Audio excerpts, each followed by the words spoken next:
Hi, welcome to the coaching show. I'm Laurie Lawson, and look who's back. Of course I'm back. Coaches Creating Change, and Terry Yoffe. Terry Yoffe, yes. And I was telling Terry earlier that we're getting some good vibes here from people because we're combining so many cool things. Right. We're doing the ICF core competencies. We're doing the points of view cards, Right. and we're doing tons and tons of experience that you and I have, and we're putting it all together, and it's really starting. We're learning, so I'm learning so much. I hope you are too. Definitely, and trying to get a lot of legs with what we're doing Yeah, here. yeah. So as I was telling Laurie, it's so interesting. So the core competency, the first part is setting the foundation, and our first show was Journey, and what was that about? It was starting the journey. Yes, and exactly. then And the second, which we did last time, was establishing the coaching agreement, which we called Beginning. Beginnings on with the that. cards, right? And now we're into my perspective, one of the very The key most areas, important. co-creating the relationship, which is establishing trust and intimacy. And of course, Marvelous Points of View has two cards, one for trust and one for intimacy. But Terry's philosophy is that this is really, without this you don't have anything. So that's definitely expand on that. Well, I will. I'm going to read the Okay. competency, All right. which is creating a safe, supporting environment that produces an ongoing mutual respect and trust and an alliance. And from my perspective, in the years I've been coaching, if you do not have that foundation with a client, there is no connection, there is no availability for openness and connectedness and if I didn't say it, vulnerability, which I might have said, but a transparency to really dig in and dive in with a client and creating that safe space. Yeah, So yeah. that's good. and also, let me tell you, the Points of View is divided into 5 series. And the series are Journey, Doing, Just Be, Difficulty, and Opportunities. And oddly, and it's so perfect, Points of View is so perfect, but so oddly enough, trust is a part, and this is the card for trust. Remember when people go behind you and go, guess who? But anyway, trust is a part of the Just Be series. It's like, just be, just trust. Go ahead and well, Terry will tell you some of the quotes she loves on that. And then intimacy, and I had never looked at it like this until I realized that it was a part of the opportunities. And it's like vulnerability and intimacy is an opportunity. If you want to pass it up, it might be somebody sitting next to you on the subway. You might want to pass. That's okay. But when you're dealing with somebody that you really want to have a relationship with, it's a fantastic opportunity. I agree. And you know, when we talk about trust and intimacy, Brené Brown comes to mind with all of the books she's written on this very subject, especially vulnerability, because people always want to steer clear. I mean, who wants to feel open and, vulnerable when she talks about that it's a strength to be able to be vulnerable and, well, depending on where you're going to choose to be vulnerable, but getting into a coaching relationship, so that's co-creating, both the coach and the client have to be willing to be vulnerable. And the thing is that when Laurie and I came up with this idea, our idea was getting under the covers. Right. We even bought the domain. Right. We didn't do anything with it, but we bought it under the covers. Exactly. And this is really how much more intimate can you be than really using that as a metaphor, of course, getting into the covers with your client. Yeah. Well, yeah, and I think you're right. I think the first step where you trust is that the fact that you go, okay, you know what, something needs improvement, something's not working. I'm going to get a coach, and I'm going to hopefully do the work. I mean, a lot of people, I don't know what they think coaches do, but sometimes they go, wow, wait a minute, this was not what I expected, which is good, because you shouldn't expect it. But I think actually the decision to get a coach, I think, is probably the first step. And you liked Martin Luther King's quote about... that's in trust, or Yeah. both, which I love. Faith is taking the first step, even if you don't see the whole staircase. Exactly. It's like, you know, out here something is not exactly the way you want it, and you're here, and it's like, all right, I'm going here, and let's see where I end up. It's kind of it's a scary proposition, but I think if you wait for things to be exactly right, why would you bother? Things are exactly right. So And even that is a wall. Well, if it's perfect and it's right and nobody sees the holes, then, you know, and, you know, my hunch is people say, okay, I'm going to hire a coach because I need to fix or handle or get a better grip on A, B, C, D, something at work or something in their personal life. And I think that they are amazed, and you know, they already get stepped into it at what it actually is and what really takes place, because they see it one way, most, but they don't see what really takes place where there isn't a trust. There has to be a trust and intimacy for a client to really undress, so to speak. she's got that on the mind, huh? Under the covers and undress. It's really not what coaching's about. Well, only metaphorically, yes. Exactly. But that they feel safe enough to open up their soul and allow somebody to see them for who they are, because in a lot of cases they've been hiding it for so long. Or they don't know. Or they don't know. Well, we were talking, it's funny, we were talking about the irrational beliefs that we have today, and we can't figure out where they came. We're blaming our mothers for everything, but we can't figure out where they came from. It's like, why am I doing that? That makes no sense, but we still do it. So you just don't know. You have to start digging and find out what's going on. And there's a fine line between coaching and therapy. Yes. So, you know, we're not therapists. However, there's a lot of connection to behavioral patterns that take place. And people aren't aware. I remember having a client, and she was, when we first got started, so negative. And she had no clue until I made her aware of that she sounded negative. And her, what? And once she said, oh my God, had not a clue that that's what she was.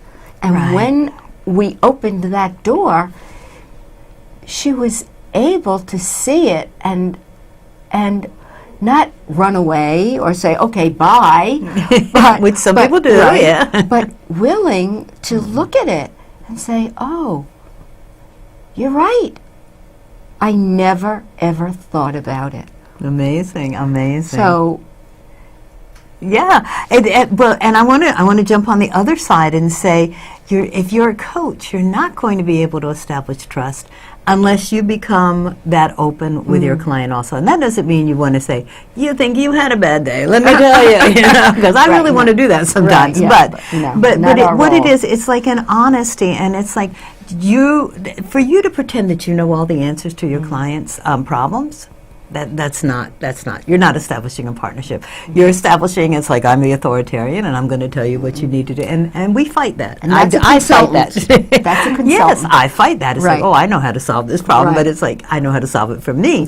So you've got to establish the trust that your client has, the wherewithal and the answers to figure this out. You just have to guide them and ask the right questions so that they can figure out what's going on inside them. Exactly. Yeah. So it's a balance of trust. And one of the questions in Points of View, because Points of View has fantastic quotes and questions, is how do I remind myself to trust?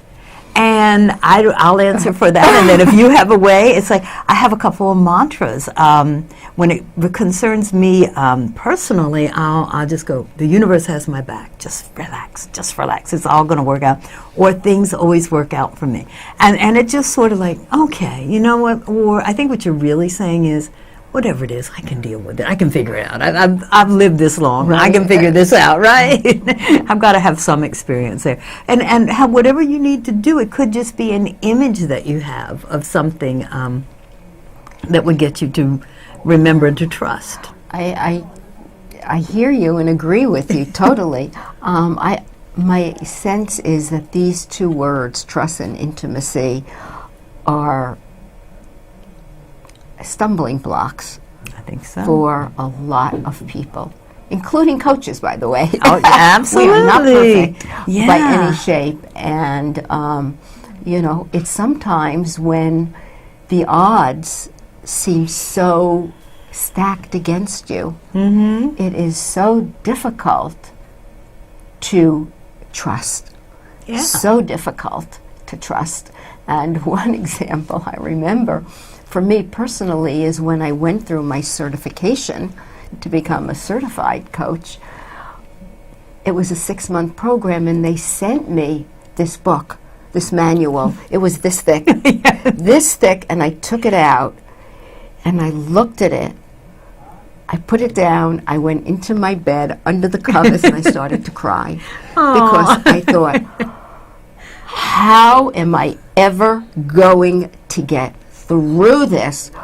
It was overwhelming. And then I thought about it, and I got up and I said, okay, we're going to do piece by piece by piece. Little steps. Right, little steps. And I said, I could do that. And then I could trust myself. And it's such an example of clients, and I'm sure you have the same thing, Absolutely. where they come to you, and I always use Mount Everest because I do have a friend that climbed it, and I know the arduous task of preparing and doing it, but that's where people come from when they see something. Yeah. But if you start to say, okay, what if we broke it down into little bite-sized pieces? What would that be like? I can do that. Yeah. So, Chunk it up. That's right. So that's where we can start to trust ourselves, when we can see we can do it. Right. And make it made attainable and make attainable. it a process, because a lot of times people are going to, I know the question that gets the deer in the headlights look is like, what do you want? And it's like, what do I want? I don't know. I never thought about it. Well, let's take it a little step at a time, and let's get you this, and then we'll see how you get this. Right. And it's breaking it down. Right. But it really, I'm starting to agree with Terry, because she's saying, you know what, if you don't have this, it's like the work that gets done isn't really authentic. Right. Yeah. It's just chatter, I think. It's real chatter. And it's rationalization. Let me tell you why I do that. Let me explain. Let me tell you why this is happening, Whereas, and yes, everything could be happening at your job or in your relationship, but it's like really the only thing you can control is you. So what's happening with you, right? Exactly, yeah. Yeah. Well, I am a control freak. Will admit that. And when things don't do anything that I can control. I was really ill last year, and I had a burst appendix. Well, that was something I couldn't control, but it left me vulnerable. That there are things I can't control. My clients, I can't control, my health. Right. Unless it's something I can take care of. You can do preventive, but you can't. Exactly. You can't operate on your appendix. No. Don't do that. So it's and it's coming to the coaching, being open and willing to allow whatever comes in, that the space. Space so is that's safe, where this is all about. The coach creating a very safe space for the client to come in and to be trusting and to be intimate, which all is about being vulnerable. So I definitely feel this is the foundation and one of the strongest cornerstones to creating the connection with the client that's really essential in this two-way partnership is what I call it. And that's what it is, so that a client can change and transform. Right. As Tina Turner said, not quite this way, but what's intimacy got to do with it? One of the questions and points of view is like, what's so wrong about being intimate? Why do we fight that so much? And I love looking at it as an opportunity. An opportunity to get to know someone really deeply, an opportunity to get to know yourself really deeply.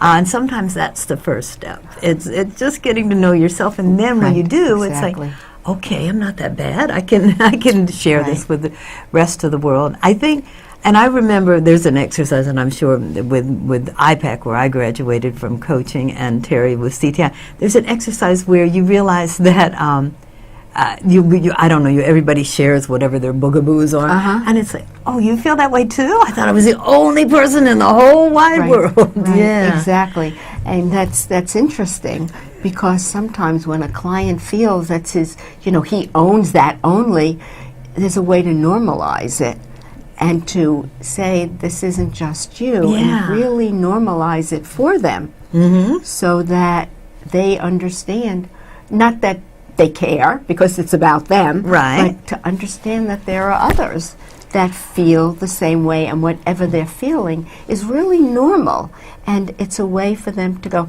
oh, okay. Yeah. It's like, well, I don't have because I don't have to hide it anymore. If nothing else, I don't have to. I can sort of start taking that wall down. But I think with the core competency, it's like it's supporting your client, and it's also validating them. This is not abnormal. This is like a normal feeling, and just really showing that I'm responding to you as an entire person, and that means you are going to have faults, and you are going to have things that you don't like or that you're embarrassed about, but it's okay, because this, like Terry keeps saying, you create this safe environment, and then the work can get done. You don't have to keep spending time building your wall and going, oh, I hope she doesn't find out that. And sometimes I will ask my clients, it's like, what question do you wish I wouldn't ask you? And then I ask them. It's like, that's a good one. Let's get that over with, and then now we can move on and get some work done.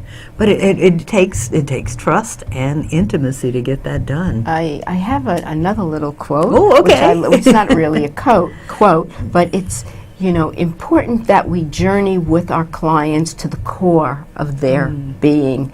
And the only way to really do that is to, again, I'm going to use it, get under the covers with them and to get trustworthy and intimacy.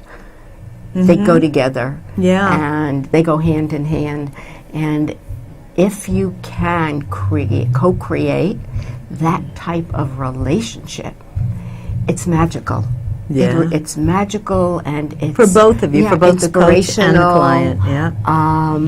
And they look forward to coming to the call instead of dreading it, and really, okay, I'm ready to roll up my sleeves and figure out what's next. And that when this is established, a coach can say to a client something like, if they tell a story that doesn't ring, I'd like to challenge you to that. Or to really tell them, wait a minute, this is what I seem to be hearing. And it could be really getting to the heart of who they are, and they won't run away because they trust someone enough to hear. And what just came up for me was clients want to be heard. Heard and listened to, which is what nobody does anymore. No, and I was amazed. I said, really, people are going to pay for that? And then it's like, well, psychiatrists have been onto this for ages. Of course people are going to pay for that, That's a different format. Different format, but nonetheless, their job is to listen and to solicit that. And on the other side, the coaches live for aha moments, not their aha, but a lot of times you share them. But for your client to go, oh, okay, it's the first time I ever looked at Right. it that way, or I thought of it that way, and so you get rewarded when you do a good job coaching, and that's again the trust. It's like you got to get that. So let me ask you, because I know you deal with corporate people a lot. What do you do if you feel that people are resisting trust and intimacy? Because we all think corporate cold and heartless, but I keep telling people, corporate people are people too. They more than anybody else might need the help. But what do you do when I know you don't cut them off immediately. Well, if No. you're not going to do that, so what do you do there? So when I do work with entrepreneurs or people in business, the difference is I don't go into corporations primarily. So people come out from the umbrella of the corporation. They don't have... It's a big step for them Right, too. right. Yeah. And they are paying for it on their own. So there's no third party that they have to deal with. Right. So it's very different because it's not like going back to the person that hired you. So they're basically on their own. And I also work with some small companies where, again, it's the structure. They don't have to go to somebody. So they are willing to open up. However, some of them tend to be a lot of hot-headed, not hot-headed, but they don't want to hear it. You know, they've got egos. Right. And it's a delicate dance. You that know, I you- find that you do corporate with people, them. like you said, they step out and then suddenly they're allowed to become people. Now, whether they feel comfortable and trust that they can do that, it's a whole different game. It takes time. I had Yes. a client in Germany. He was German, and he really didn't want to do the coaching. He did, swallowed his pride. He thought, well, she speaks English. I do speak English, but I speak German better. And he was a tough nut. But after a few sessions, again, we built a trust and a good relationship that he was willing to open up, I think, as best as he could. Oh, Everyone's got absolutely. their own limits.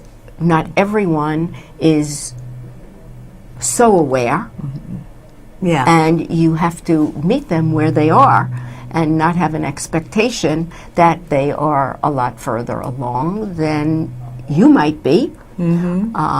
So you meet them where they are. I had another client, very successful man, very successful.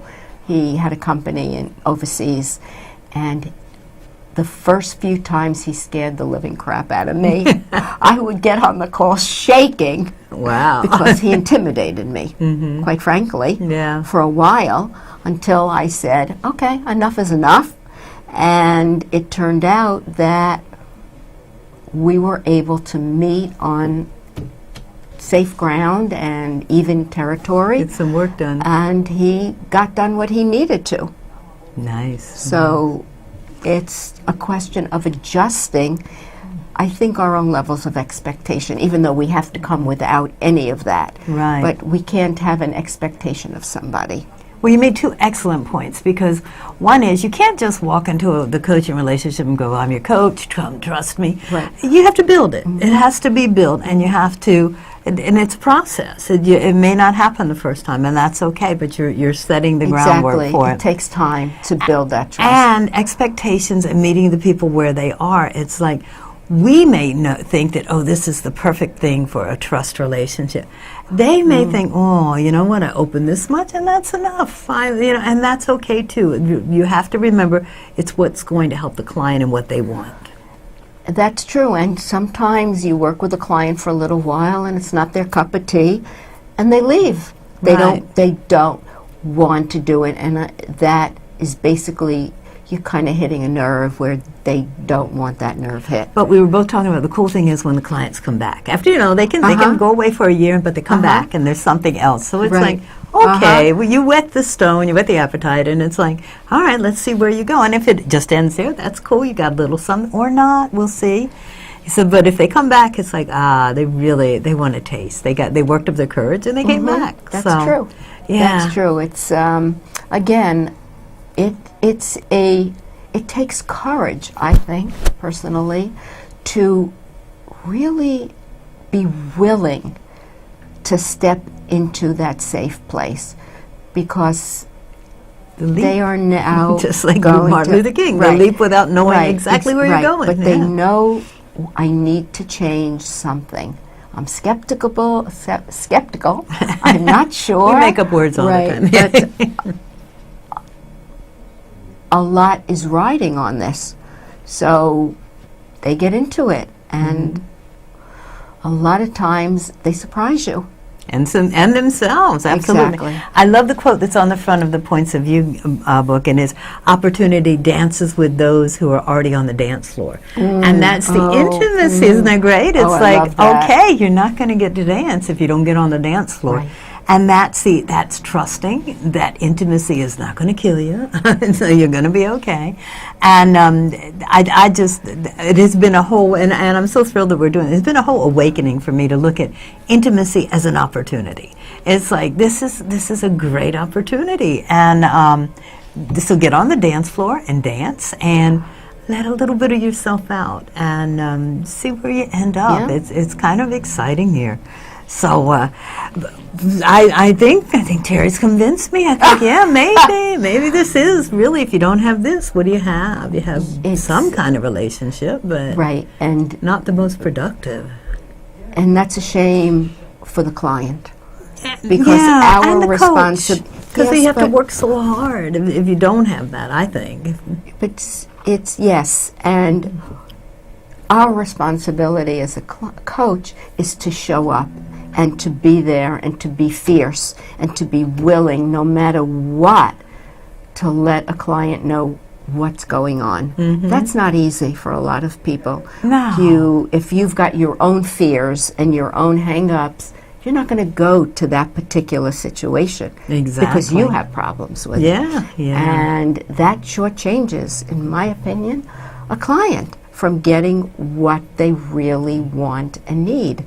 And, that's our job, is to be Yes. tough when we need to be a cheerleader when we need to be. Right. And to help someone. Yeah. And it's funny, IPEC has their favorite watchword is fearless. Be fearless. And it's like, and it's not only fearless, don't be afraid. I was raised down south, so I'm, it's like, that's not your business. Don't ask people. So I have to fight that all the time. It's like, oh, it is my business. Wait, I do get to ask you these questions. But it's like, be fearless in helping your client. It's like, go there. And if you make a mistake, that's cool. Tell them. It's like, whoa, okay, sorry. Let's go somewhere else. It's okay to not know all the answers. We're not we don't know supposed any to know. answers. Exactly. And I think we what's don't know nothing. No. also great is being fearless in life. Yeah. Even if you're not a coach, what can you do and go out there and be fearless? Yeah. And whether you're a coach, a client, or just someone out in the street, how could you be more trusting and have more intimacy in your life? I think we're gonna stop coaches creating change on the word fearless and tell you to trust and go ahead and be intimate. And we will see you next time. See you in March. Okay. Thank you, Terry.